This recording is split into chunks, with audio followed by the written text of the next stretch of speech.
Now, switching gears up a bit here, last week we all heard the news that women's basketball player Brittney Griner was freed from Russia in a prison swap, which I don't think too many people had a huge issue with trying to get her freed. I mean, what she did was illegal and all, and we should always recognize the laws of other countries. But the sentence was quite harsh given the circumstances. Where most Americans had an issue, however, was the fact that yes, Griner was released, but also we failed to bring a former U.S. Marine home in the process in Paul Whelan. Also, in exchange for Brittney Griner, who was sentenced for a very small crime in Russia, was swapped for a convicted arms dealer, someone who apparently was trying to give weapons over to terrorists in an attempt to kill Americans.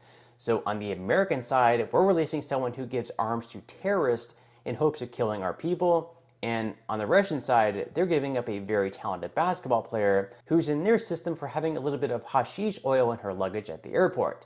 I mean, you would think a strong negotiator could have gotten both Whelan and Griner released for Viktor Bout, but it didn't happen that way. But according to Democratic Representative Sheila Jackson, though, Viktor Bout really wasn't all that dangerous anyways. I mean, even though his weapons could have been used to kill Americans, he hasn't actually succeeded. So here is some very weird logic, I guess, by one of our U.S. Congresswomen. As the facts would tell them. He was sentenced to 25 years. He served 11 to 16 years. I don't know, I can't remember the exact number. But in actuality, his weapons might have been used to kill Americans. He has not killed Americans. I'm not saying he's not a nasty, bad guy. But I will tell you that I believe that Americans should know that the sovereignty of their nation will always be behind them and they'll never be forgotten. I mean, it's a little weird downplaying the level of evil this guy was, but I can't say that I'm especially surprised. Meanwhile, Biden's spokesman John Kirby also downplayed the release of Viktor Bout, saying that he would have been released in 7 years anyways. We cannot ignore that releasing Bout back into the world is a deeply disturbing decision. We must stop inviting dictatorial and rogue regimes to use Americans overseas as bargaining chips. He would have gone free anyway in 2029. He wasn't serving a life sentence. It's a long way away. It's 6 years away. And nobody's doing backflips over there about the fact that Mr. Bout is a free man 6 years earlier than he would have been. But we're going to protect our national security. And if Mr. Bout decides to go back to his previous line of work, then we're going to do what we need to do to hold him accountable and to protect our interests. Someone else we haven't really heard that much on, given he wasn't a professional basketball player or have an A-list status. So unfortunately, his release just isn't that important to the American president. Well, his name is Mark Fogel. He was a teacher, but he was also detained in Russia on similar charges as Griner. And just like Paul Whelan, he also wasn't even part of the conversation to be released. So here is John Kirby once again, trying to explain this one away. I want to ask about Mark Fogel because he's a U.S. teacher. He's taught in Russia for, I think, more than a decade, roughly a decade or so. He was taken into custody in August of last year, also coming through an airport there, had medical marijuana with him that was prescribed by a doctor because of injuries and surgeries that he's been through. He's been sentenced to 14 years. He obviously doesn't have the name recognition or the celebrity of a Brittney Griner, but he's been held on similar charges for longer than she has. Why wasn't he part of this conversation or this deal?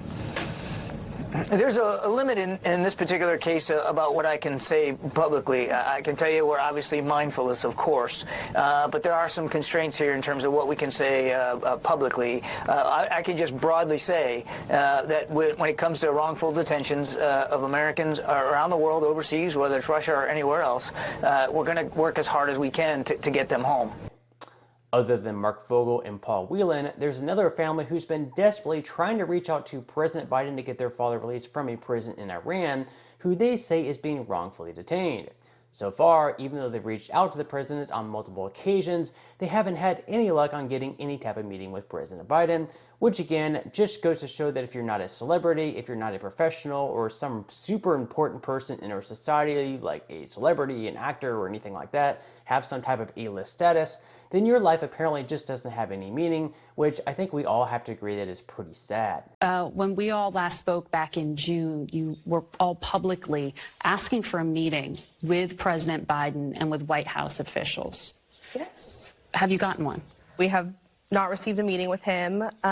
We've been asking as a family, along with the other hostage families, to meet with him for quite some time, and I just don't understand why he isn't meeting with us. I think it would make a big difference to sit down with him, I want to tell him about my dad. I want to tell him how scared we are, how pressing this matter is, and how time sensitive it really is. I mean, our father could have been killed in the Evin fire. This is a fire at a prison where your father's being held back in October. Yes, so there was a fire and the riots at the prison where he is being held. We didn't hear from him for 2 days. We didn't know if he was alive or not.